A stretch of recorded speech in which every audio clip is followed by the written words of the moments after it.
Welcome to another exciting episode of Miller Momentum. Today we're going to take to the skies to discuss the Dragon Rider portfolio, a portfolio that uses leverage to stack diversified alternative assets on top of a global equity allocation. And it can be accomplished using four ETFs: RSIT, RSSB, CTAP, and GDE. Let's get right into it. So, first of all, a quick disclaimer: I am not a financial advisor, and this is not financial advice. I'm just a guy on the internet, again, whose investment strategy beat the global stock market over the past decade with significantly less risk and is now outperforming the S&P 500 for the moment. The content in this video, like in all of my videos, is for entertainment and educational purposes only. Past performance is not indicative of future results. Investment always involves risk, and of course, always do your own research. So, let's break out the four ETFs that go into the Dragon Rider strategy. First, we've got RSSB, which is return stacked global stocks and bonds. It's a leveraged strategy that stacks global equity returns with intermediate duration US Treasury futures for enhanced diversification. It's been out for a few years now and has pretty strong performance results. The second ETF that's featured in this strategy is GDE. It's Wisdom Tree's efficient gold plus equity strategy. And unlike all of the other ETFs on this one, this does 90% exposure to the S&P 500, or rather US large cap stocks, layered on top of 90% exposure to gold, which is essentially rented. The other stacked options here all use 100%, 100%. So that's something to keep in mind. But it's not that big of a difference. And the return stacked option for gold is RSSX, which uses a combined gold and Bitcoin strategy on top of stocks. And well, you all know how I feel about Bitcoin, so I'm not going to dabble in that.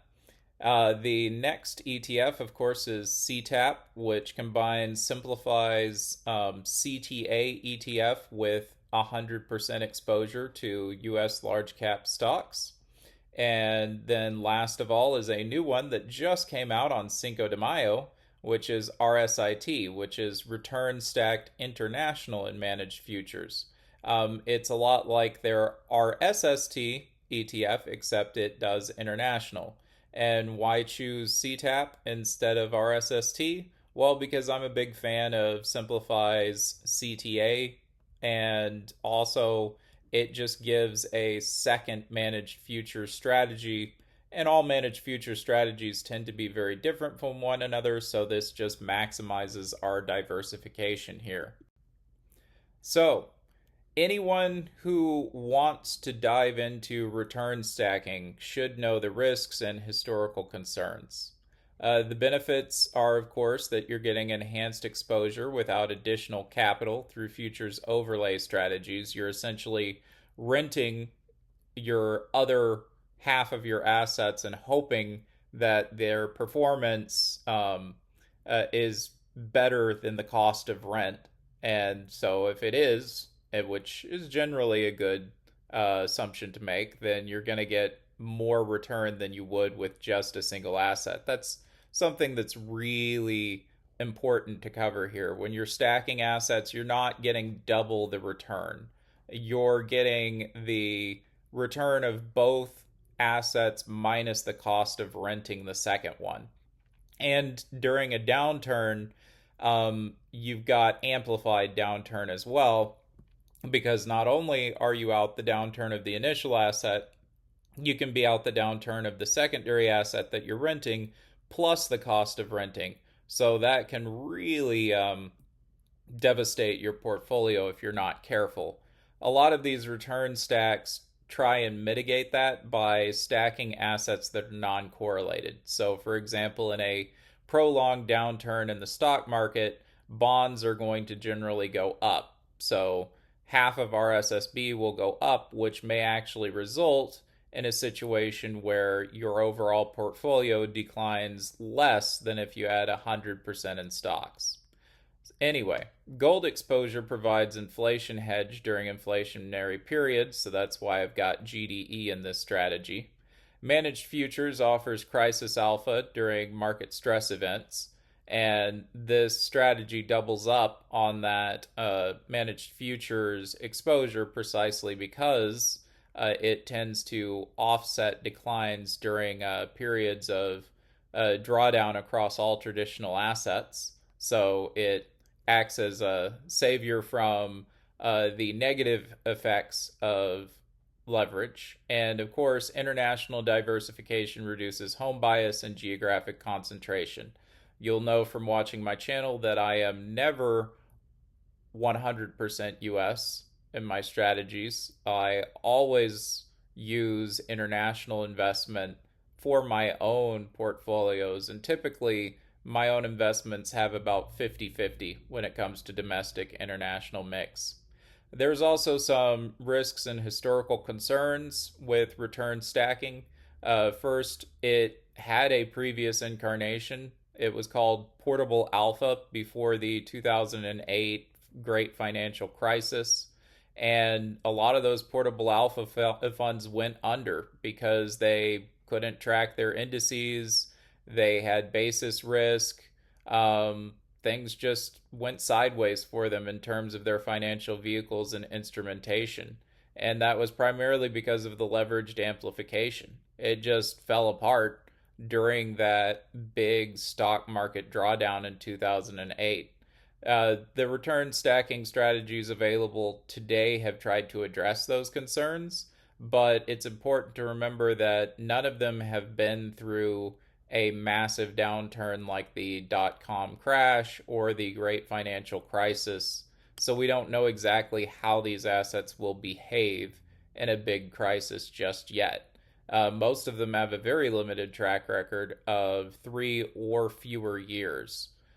So another thing to keep in mind is that the cost of renting a whole 100% exposure to secondary assets can add up. Usually, expense ratios for these return stack strategies start at about 0.39% versus traditional, Vanguard ETFs, which are basically nothing. That some of them are like 0.03%, stuff like that. So just keep in mind that there is no free lunch. There's pros and cons to every strategy. Now, am I going to use the Dragon Rider strategy myself? I'm tempted, and I'll get into why. But first, I want to compare it to the Miller Momentum Flagship strategy and the total US market and total world market. For this back test, which goes back about 7 years, I have used DBMF and KMLM at the index history for them respectively to simulate RSIT and CTAP going back 7 years. It's not going to be exact, but it will give an approximate view of how this strategy would have performed. And in this case, we can see that the Dragon Rider backtest actually had a little bit less of a drawdown during the COVID-19 slippage in the market than the total US market and total world market. Another thing that you'll notice is for the time being, the final amounts between the Dragon Rider backtest and Miller Momentum Flagship aren't that far off. I mean, over a 30-year window, definitely, if the Dragon Rider backtest continued to perform like that, it would leave the Miller Momentum strategy in the dust. But again, the ETFs and vehicles that actually deliver this are untested, so I'm probably going to wait until we see a massive market downturn like the dot-com crash before implementing the Dragon Rider backtest in anything like my own retirement portfolios. But for people who are comfortable with new and relatively untested strategies, The back test on this general strategy is impressive, and I'll share it right now. So, if we use DBMF and KMLM, and you can simulate their returns going all the way back to the year 2000 on testful.io, which I've done here, you can see that the Dragon Rider strategy, um, if it lives up to the hype, will definitely return some pretty good numbers for you. So, um, assuming all goes well, if the Dragon Rider had been around back in, say, 2001, 2008, the max drawdown that it saw was right around 40%, way less than 55%, and darn near 60% for the total world market. And look at the CAGR and the money weighted rate of return there. We're looking at 12.21% for initial funds deposited and 14.22% for money put in over time if you're putting in, say, like $800 every month.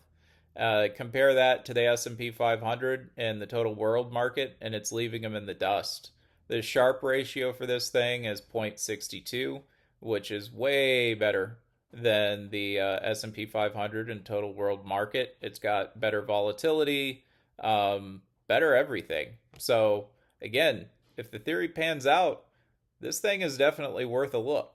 So I'm going to keep this strategy bookmarked personally and watch it because it does some incredible things. And so we may be coming back and doing another video in, say, 2 or 3 years, depending on how long it takes for that AI bust to happen, and uh, talk more about the viability of this strategy after we see who survives when the dust clears. Well, thank you for watching Miller Momentum. Don't forget to like and subscribe. I'm going to try and put out some more exciting content next week. Probably some more ETF deep dives into the individual components of the Miller Momentum flagship, as well as a video about leverage in general and painting with the expanded canvas, as one might say, of going beyond 100% notional exposure in your portfolio. Until then, cheerio.